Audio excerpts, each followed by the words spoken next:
ప్రజలపైన కొంత అవగాహన కల్పించి రేపు రాబోయే పార్లమెంట్ సమావేశాల్లో అయినా మీరు కొంత విఘ్నత ప్రదర్శించి మా బీసీలకు సంబంధించినటువంటి 42% రిజర్వేషన్ను రాజ్యాంగ మీ చట్టసభలు ఆమోదించి రాజ్యాంగ సవరణ చేసి 9th షెడ్యూల్లో పెట్టాలని కోరుతున్నాం. కొంతమంది అనొచ్చు 9th షెడ్యూల్ కూడా అదేమన్నా రక్షణ కవచమా, పూర్తిగా రక్షిస్తుందా, కోర్టులు కొట్టేయచ్చా అని.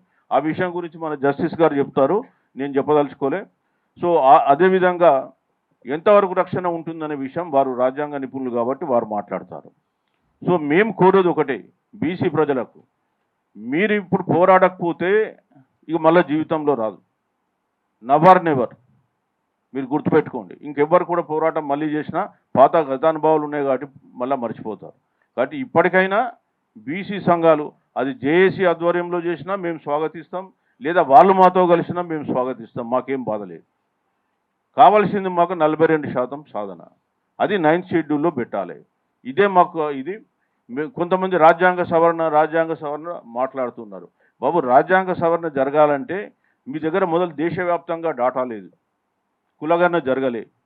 కాబట్టి ఆ రాజ్యాంగ సవరణ ఆర్టికల్ 16(4)ను సవరించి జనాభా దామాషా ప్రకారమా లేదా ఇనడోకసీ అనే ఇప్పుడున్న ప్రిన్సిపల్ను కొంత మార్చి ఏమైనా చేయాలనుకున్నా అది సాధ్యం కాని పని.